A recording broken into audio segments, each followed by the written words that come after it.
Selamat sore sahabat podcast Diskominfo di mana saja Anda berada saat ini, dan selamat beraktivitas tentunya bagi Anda yang masih beraktivitas ya sampai dengan sore hari ini.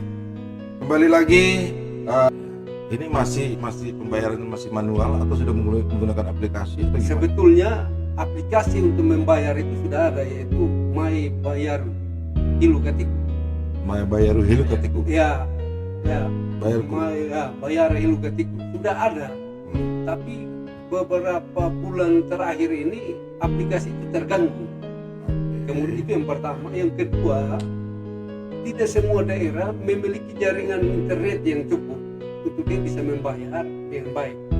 Kami sementara merancang untuk pembayaran non tunai dengan aplikasi Kris kerjasama dengan Bank NTT. Mudah-mudahan dalam waktu dekat itu aplikasi itu bisa kami terapkan sehingga orang tidak perlu datang di Bapenda, tidak perlu datang lagi di Bank NTT, cukup buka aplikasi dan bisa terbayar. Nah, Pak Kaban, ini kalau yang namanya penagihan dan sebagainya kan itu pasti ada kendala-kendalanya di lapangan ini. Nah, ini mungkin kita bisa tahu dari Pak Kaban ini jalan keluarnya seperti gimana? Ya, tadi kami masih bahas di kantor pada saat siang tadi. Jadi kendala yang paling pertama itu bahwa masyarakat ini kan dia mau bayar pajak pertama tapi tidak tahu cara berbayar. Makanya tugas daripada orang Bapenda adalah mencari cara agar masyarakat bisa membayar. Yang kedua, kendala yang kedua adalah kebanyakan masyarakat kita itu tidak memiliki uang tunai di tangan. Nah, bayar pajak ini kan harus dengan uang tunai. Ya. Dia kebanyakan memiliki aset, sehingga di desa itu kami minta supaya bagaimana Bapak Desa dan perangkatnya itu menciptakan cara terbaik ketika masyarakat punya kemampuan membayar pajak, misalnya panen atau ada menjual ternak atau apapun yang bisa dibayar. Kan tidak banyak juga pajak per masing-masing wajib pajak, kecuali pada badan-badan usaha seperti PTPN 14 yang dia harus bayar itu kurang lebih 571 juta, dan PTPN ini termasuk wajib pajak yang tak dia bayar selalu. Kemudian PT PLN, PT Telco, PT Pertamina itu wajib pajak yang besar dan mereka bayar. Nah, kemudian yang kendala yang ketiga tapi tidak banyak, ada juru pungut yang setelah dia pungut dia lupa store, tapi itu sudah mulai menurun dan kayaknya mungkin tahun ini sudah tidak ada, karena kami sudah membuka akses grup WA dengan seluruh kepala desa, seluruh camat, seluruh juru pungut yang setiap saat bisa didiskusikan. Nah, saya tertarik tadi dengan apa yang Pak Kaban sampaikan terkait bagaimana teman-teman di desa itu, pada desa atau juru pungut yang ada di desa ini, misalnya masyarakat tidak memiliki uang tunai, mereka bisa memanfaatkan, mungkin ada hewan yang bisa ditukarkan jadi duit dan sebagainya. Apakah itu saat ini bisa berjalan bagus atau masih saja ada kendala? Kendala seperti itu tetap ada. Karena kita menyadari bahwa semua orang Sumba selalu tidak memegang uang tunai setiap saat. Ada saja dia tidak memiliki uang tapi dia memiliki aset. Nah, pada saat yang penagih ini tidak memiliki uang yang cukup untuk membayar aset yang dia mau jual, itu juga kendala. Sehingga di sini kita harus membutuhkan kearifan lagi, kearifan lokal, sehingga bagaimana dia bisa membayar pajak itu. Termasuk yang lalu saya mencoba untuk, kan masyarakat itu seringkali mendapat bantuan dari pemerintah tapi dia belum membayar. Sehingga pada saat itu kita bilang kau bayar dulu kewajiban baru terima hak. Kan bantuan ini adalah hak. Dan itu ada efektif. Ada juga 1-2 yang memang tidak punya uang, dan dia baru berhak mendapatkan uang itu baru ada, tapi itu kami tidak pungut. Kami minta dia bayar dulu uangnya, nanti baru terima hak. Dan itu banyak. Ada 1-2 ini yang namanya masyarakat dengan berbagai latar belakang. Tentu kendala ketika masyarakat tidak memiliki uang itu ada. Apalagi kalau dia orang miskin, yang penghasilannya 300 lebih ribu per bulan, miskin ekstrim itu, tentu akan kesulitan. Tapi di balik kesulitan itu Pak Bupati ada kebijakan stimulus pengurangan pajak. Bahkan kalau memang dia tidak bisa pajak, dia tidak bisa bayar pajak, bisa minta kekurangan atau bebas bayar dari Pak Bupati, dan itu dimungkinkan oleh undang-undang dan perda. Oke. Bisa itu. Nah, saya kembali lagi nih Pak Kaban. Kalau saja ada masyarakat yang mungkin berapa tahun tidak membayar pajak dan sebagainya, apakah ada sanksi atau hanya sekedar denda? Kalau sesuai ketentuan Undang-Undang 1/2022 terakhir, masyarakat yang tidak membayar pajak 1-5 tahun bisa dikenakan sanksi pidana. Tapi kalau 5 tahun ke atas tidak bisa diberi sanksi lagi apabila tidak ada upaya-upaya dari pemerintah daerah, dalam hal ini Bapenda, untuk menagih di saat 5 tahun itu. Jadi bisa dihapus itu. Tapi penghapusannya membutuhkan prosedur yang cukup. Yang paling pertama itu kita harus buat kesalahan kepada Pak Bupati.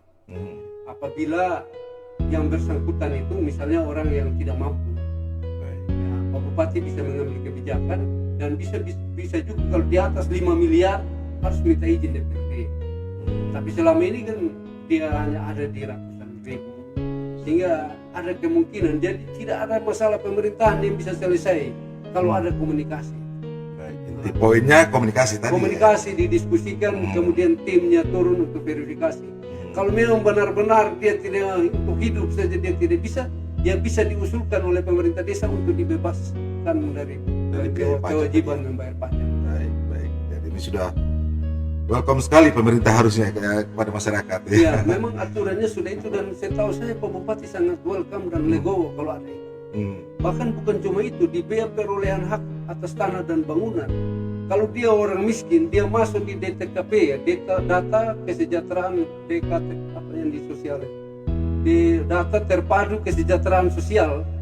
Kalau dia masuk di situ, dia dapat potongan 75% dari total biaya yang harus dia bayar. Jadi misalnya kalau dia harus bayar 10 juta, tadi baru kami layani, ada satu ibu di Kalumbang, Ibu Raka, dia dapat surat keterangan dari Dinsos dan dari kelurahan bahwa dia memang betul orang tidak mampu dan masuk kategori kelompok orang miskin ekstrim. Maka diberikan menurut peraturan bupati yang Pak Bupati tanda tangan, dia diberikan untuk pengurangan pajak sebanyak 75%. Jadi dari 10 juta lebih itu dia hanya bayar 2,5 juta lebih sedikit itu. Baru tadi kita layani. Baik. Ya memang rumit juga sebenarnya. Ya memang di sini tidak aturan bilang lantas ini namanya pemerintahan itu memiliki seni berpemerintahan itu, dan itu seni itu dimiliki oleh kepala wilayah karena dia kalau dalam pemerintahan itu dikenal asas pemerintahan fresh gestur, di mana beliau bisa mengambil keputusan apabila tidak ada aturan di dalamnya. Price Hermesen. Baik. Nah sejauh ini apakah sering dilakukan sosialisasi kepada wajib pajak atau bagaimana? Sosialisasi tetap setiap saat kita lakukan, baik secara pribadi maupun secara agenda kegiatan yang direncanakan. Bahkan tahun ini termasuk di dalamnya KKMT, kartu keterangan mutasi ternak, itu kan butuh sosialisasi karena rejimnya bukan rejim KKMT lagi, tapi rejimnya adalah rejim itu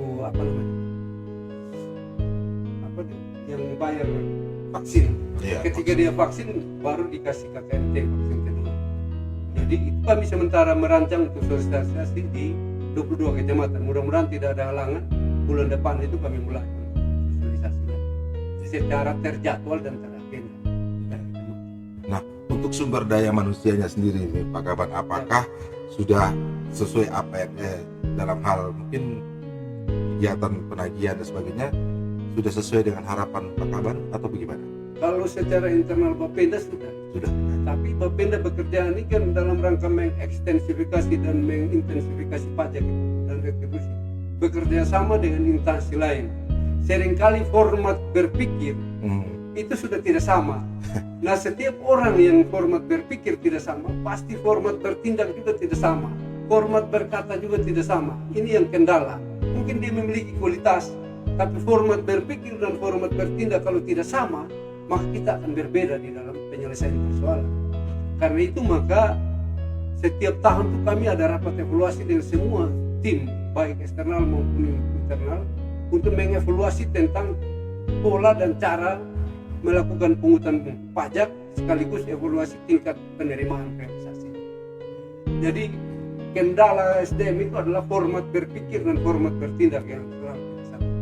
Kadang format berkata-kata juga tidak sama.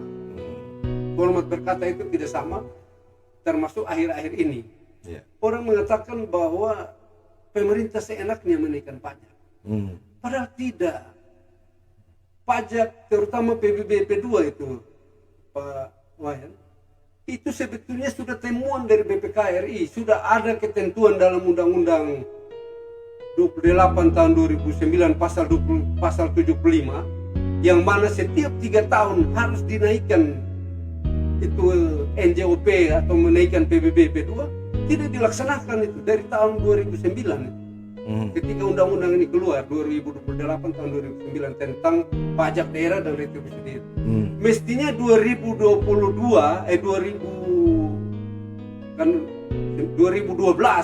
itu naik pajaknya. 2015 naik, 2018 naik, tidak naik. Dia baru dikasih naik itu 2021 karena temuan BPK 2 tahun berturut-turut bahwa dependensi pendapatan daerah sangat bergantung kepada pemerintah pusat. Oleh karena itu dia merekomendasi kepada pemerintah daerah untuk meningkatkan semua potensi PAD. Semua potensi PAD itu adalah terus pajak daerah, retribusi daerah, dan sumber pendapatan lain yang sah. Karena itu seorang bupati yang saat ini memimpin ini tidak ada pilihan lain selain sudah diperintah oleh undang-undang, sudah direkomendasi lagi oleh BPK, maka mau tidak mau harus naik. Kalau tidak naik, maka beliau termasuk orang yang tidak melaksanakan sumpahnya, karena sumpah jabatan dari seorang bupati adalah melaksanakan seluruh ketentuan undang-undang seluruh-seluruhnya dan seadil-adilnya.